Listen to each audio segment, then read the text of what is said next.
Hello বন্ধুরা, কেমন আছো সবাই? আজকে চলে এলাম একটা ভাতের ভিডিও নিয়ে। এই যে দেখছো, ভাত, মাছ ভাজা আর হচ্ছে আলু ভর্তা, তার সাথে ছিল ডাল।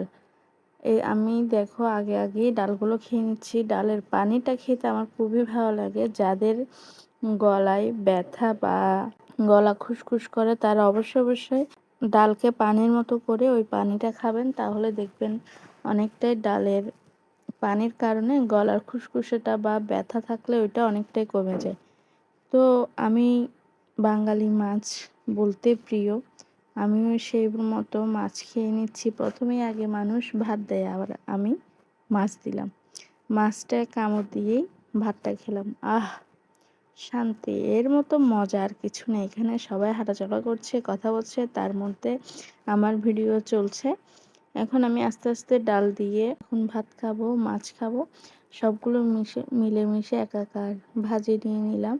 আসলে এই খাবারগুলো সেদিন খুবই মজা ছিল, বলার মতো না। আমি অল্পটুকুই ভাত নিলাম, বেশি ভাত খেতে ভালো লাগে না। যতটুকুই ভাত খাই ততটুকুই ভাত নিয়ে তোমাদের সামনে ভিডিও করছি তোমাদের জন্য। তো তোমরা কে কে এই মাছের নাম জানো অবশ্যই আমাকে কমেন্ট করে জানাবে, কারণ এই মাছের নামটা আমি কিছুতেই মনে করতে পারছি না, কেন জানি না। তো বাঙালি যদি পরিচয় হয় তাহলে সবাই বলবে এই লোকটা নিশ্চয়ই মাছে ভাতে বাঙালি। ঠিক আছে, আমি কেন ব্যতিক্রম হব? দেখো, গোটা গোটা মাছ ভাজা, কত সুন্দর লাগছে খাবারগুলো। তোমাদের নিশ্চয়ই জিভে জল আসছে, তাই না? আমার তো ভয়েস দিতেই জিভে জল চলে আসতেছে, আমি কথাই বলতে পারছি না ঠিক মতো, মনে হচ্ছে যেন আমি এখনই খাচ্ছি। তো তোমাদের কাদের জিভে জল আসছে অবশ্যই কমেন্ট করে জানাবে। তার সাথে সাথে যারা আমার ফেসবুকে নতুন আছো বা ইউটিউবে নতুন আছো, সবাই অবশ্যই লাইক কমেন্ট শেয়ার করে দিবে। আমি কিন্তু এখন টিকটকেও ভিডিওগুলো দিচ্ছি, ব্লগ ভিডিওগুলো। তোমরা চাইলে যারা টিকটকে দেখো তারাও কমেন্ট করে জানাবে কেমন লাগে আমার ভিডিওগুলো। আলু ভর্তাটা কিন্তু অসাধারণ হয়েছে, মানে মুখে আলু ভর্তাটা এখনও মনে হচ্ছে লেগে আছে, যতই খাচ্ছি খাওয়া শেষ হচ্ছে না। আর তোমরা আরও একটা ভিডিও পাবা কিছুদিন পর, আবারও একটা খাবার ভিডিও, সেটা হচ্ছে তোমাদের প্রাণের প্রিয় বৌদি খাবারের ভিডিও, সেটা তোমরা পাবে। তো আজকে আমি খাওয়াটা ডাল দিয়েই, মানে আজকের আইটেমগুলো অনেক ছিল, কিন্তু বলেছি শুধু ডাল, মাছ ভাজা, আলু ভর্তা, আরেকটা ভাজি, ওইটাই করতে।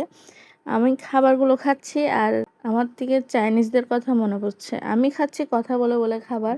এখানে সবাই জিজ্ঞেস করছে কি রে ভিডিও করছিস? আমি হ্যাঁ ভিডিও করতেছি। তো কথা বলে বলে ভাতটা খাচ্ছি। চাইনিজদের খাবারের কথা কেন মনে পড়লো?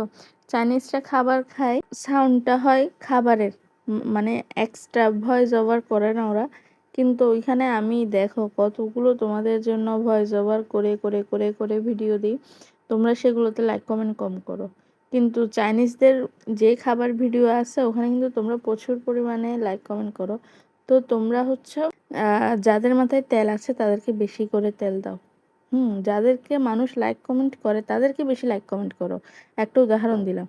আর আমার এখানে লাইক কমেন্ট কম, তোমরা না হয় লাইক কমেন্ট বেশি করবে সেটা না, তোমরা উল্টো কম করেই থাকো। তোমাদের জন্য ভিডিও বানাই, তোমাদেরকে ভালোবেসে। দেখো কি এই হাসা না হাসতেছি আমি, মানে কথা বলতেছি আর খাচ্ছি। এই ভিডিওটা শ্যুট করা হয়েছে রাতে 2টা বাজে। আমার চোখে ঘুম, মানে পারতেছি না আর আমি ভিডিও করতে। তখনও চিন্তা করছি যে না, আমার বন্ধুরা তো সবাই আমার ভিডিও দেখে, লাইক না করলে কি হবে, ভিডিও তো দেখে, তাদের জন্য হলো আমার থেকে ভিডিওটা করতে হবে। তো আমি স্ট্যান্ডে ক্যামেরা বসিয়ে সোজা খেতে বসে গেছি। দেখো তোমাদের জন্য আমি কোনো কথাও বললাম না, শুধু খেতে আসি। তাও তোমরা কিন্তু ওইটাকে অতটা গুরুত্ব দাও না। এখন কিন্তু আমি হাত ছেড়ে বুট একদম খেয়ে নিচ্ছি ভাত। সমস্যা নেই, তোমাদের সাথে আড্ডা দিতে দিতে কথা বলতে বলতে এখানে কিন্তু আমার প্রায় খাবার শেষ হয়ে এসেছে, মানে খাবার অনেকটাই শেষ বললেই চলে। এখন মাছের কাঁটাটা খাচ্ছি। ভাত খাওয়ার পরে যদি এই ঢ্যাকটা যদি না আসে তাহলে কি ভাত খাওয়ার মজাটা জমে বা পেট ভরছে এটার কি কোনো প্রমাণ থাকবে? তার জন্য কিন্তু এই ঢ্যাকটা হয়। আর বেশি কথা না বলি তোমাদের সাথে, তোমরা সবাই ভালো থেকো, সুস্থ থেকো, টাটা। আর পরের ভিডিওর জন্য অপেক্ষা করো। ধন্যবাদ।